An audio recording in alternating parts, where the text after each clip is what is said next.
अरे बाबा रडू नको, बस की पूर्ण ब्लॉग नक्की बघा.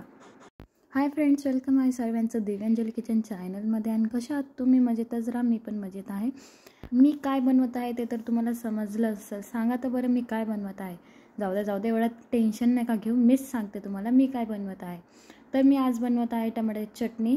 तुम्हाला वाटतं ही दीदी एका हाताने कसं काय कापते? अरे बाबा जस्ट जोक करते. मला एका हाताने कापता येत नाही, तर मी मोबाईल साईडला ठेवला आणि टमाटे पण एका साईडला ठेवले आणि मस्त कापायला सुरुवात केली. मस्त चिडचिड कापायचे सर्व टमाटे. आपल्याला तेवढी भाजी बनवायची तेवढे टमाटे घ्यायचे आणि कापून घ्यायचे. पण एक लक्षात ठेवायचं, कधी पण टमाटे जाड नाही कापायचे, एकदम बारीक कापायचे. कारण ते खायच्या टायमाला आहे ना एवढे जाड नसतात, तर ते बारीक असतात ना, ते खायच्या टायमाला आहे ना छान लागतात. त्याच्यामुळे बारीकच कापायचे. आणि पहिल्यामध्ये म्हणजे आपला हात तर सांभाळचे आता बाबा, नाही तर टमाटा कापायला जाशाल आणि स्वतःचेच हात कापतील. असं नका करू. बघा मी किती छान प्रकाराने बारीक टमाटे कापले. तर तुम्ही पण असेच टमाटे कापा, कारण की आपली टमाट्याची चटणी छान येईल.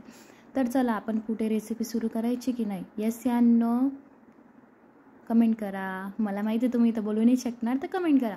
तर चला तुम्ही कमेंट करत राहा आणि मी पण तुमची रेसिपी पुढे सरकवते. तर चला मी आता कांदा पण घेतला होता, कारण की कांदा तर कापतोच आपण. टमाट्याच्या चटणीमध्ये हा कांदा तर कंपल्सरी असतो, त्याच्यामुळे कांद्याला पण आहे ना बारीकच चिरायचा. कारण की तो जार चिरला का तो पण सेम तशीच प्रोसेस असते त्याची पण, त्याच्यामुळे त्याला पण बारीकच चिरायचं. तर सेम प्रकारे मी सर्व त्याचे घाण वगैरे असतं ती बाहेरची ती वगैरे क्लीन केली होती. आणि मी सरच्या एकटीसाठी टमाट्याची चटणी बनवत होती, पण ऑलमोस्ट मी टमाट्याची चटणी बनवते तर सर्वांना आवडते. तर मी थोड्या जास्तच क्वांटिटीमध्ये टमाटे घेतले होते.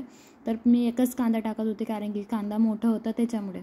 तर मी सर्व घाण काढून घेतली होती आणि ती सर्व क्लीन पण केली होती. तर मी बघा छान प्रकारे कांदा पण कापून घेते बारीक. तुम्हाला नक्की दिसेल मी किती बारीक कापते वस्तू का, कारण की मला ऑलमोस्ट पहिल्यापासून सवय की बारीक कांदे वगैरे असं टमाटे चिरण्याची. कारण की ते बारीक चिरतो ना तेच बेस्ट असतं, कारण ते जेव्हा आपण खातो ना तेव्हा चांगले लागतात. नाही तर ते एवढे मोठे असतात, मध्ये तोंडात ऑलमोस्ट कसं तरी होतं ते. तर तसं तुम्ही करू नका चुकी. तर आपण पुढे करूया थोडे. मी पुढे दाखवते तुम्हाला मी कांदे किती बारीक चिरले. अरे बापरे, हे काय झालं पुढे बघून तर तुम्ही शॉक होऊन जाणार. मला तर फार रडू आलं. बाप, काय झालं तुम्ही विचारू शकता मला की माझ्यासोबत काय झालं?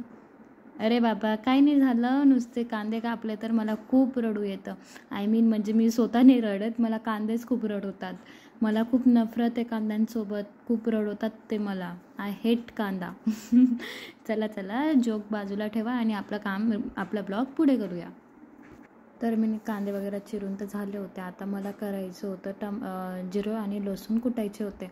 तर मी आपल्या क्वांटिटीमध्ये जिरं घेतलं आणि लसूण घेतले. थोडे लसूण जास्त घ्यायचे आणि त्याला मस्त बारीक कुटून टाकायचं. इतकं बारीक कुटायचं ना म्हणजे वाटायला नको जिरं लसूणचं पेस्ट सारखंच आपण केलं आहे तसं. मी एकदम बारीक कुटते ऑलमोस्ट, म्हणजे तुम्ही पण कुटत जा तसं. असं नका करतात की याच्यामध्ये सर्व राग काढून घ्या. तर चला मी आता गॅस पण पेटवला आहे. तर आता आपण कढाई पण ठेवली आहे. कढाई ठेवल्यानंतर त्याच्यामध्ये आपल्याला तेवढी क्वांटिटीमध्ये तेल लागतं, तेवढी क्वांटिटीमध्ये तुम्ही तेल घ्यायचं आणि तेल टाकायचं. आणि आपण ते पण जिरं लसूण कुटलं होतं ते टाकायचं आणि आपले बारीक चिरलेले आपले कांदे होते ते टाकायचे. आणि आता यांना इतका वेळ कलचावायचं की आपलं कांदे असे रेड टाईप नाही होत तोपर्यंत यांना कलचवतच राहायचं. ऑलमोस्ट म्हणजे तुम्ही 3-4 मिनिट्स तरी चेक करत राहायचं की या कांद्यांना म्हणजे. आणि टमाट्याची चटणी कोणाकोणाला आवडते? मला तर लई आवडते हां बाबा. मला शेवभाजी पण फार आवडते. शेवभाजीचं मी आय थिंक सो ब्लॉग टाकला आहे. मी आणखी एकदा शेवभाजी बनवणार आहे, तो पण ब्लॉग टाकणार आहे मी. तर चला आता आपण चटणी वगैरे काढून घेऊ सर्व मसाले. तर मी पहिल्यामध्ये काढली होती चटणी, हळद, त्यानंतर धनिया पावडर, त्यानंतर गरम मसाला आणि त्यानंतर साईडला ठेवून द्या बस. त्यानंतर मस्त कांदे आपले बघू शकता तुम्ही किती छान प्रकाराने झालेत रेडी. तर आता आपण 2च मिनटामध्ये आपण त्याच्यामध्ये चटणी वगैरे टाकून देऊ. चटणी वगैरे टाकल्यानंतर तिला चांगलं मिक्स करायचं. त्यानंतर लगेच आपण त्याच्यामध्ये टमाटे टाकून द्यायचे. टमाटे टाकल्यानंतर आपण लगेच त्याच्यामध्ये थोडं नमक वगैरे ते आपले टेस्ट असतं ते टाकायचं. टमाटे टाकल्यानंतर त्याच्यामध्ये थोडंसं पाणी असतं, तर आपण ते एक्स्ट्रा काही त्याला तडका पाणीचे तडका वगैरे देतात खूप जण. तसं चुकी नका करू तुम्ही. इथं ऑलरेडी ते टमाट्यांचं पाणी होतंच.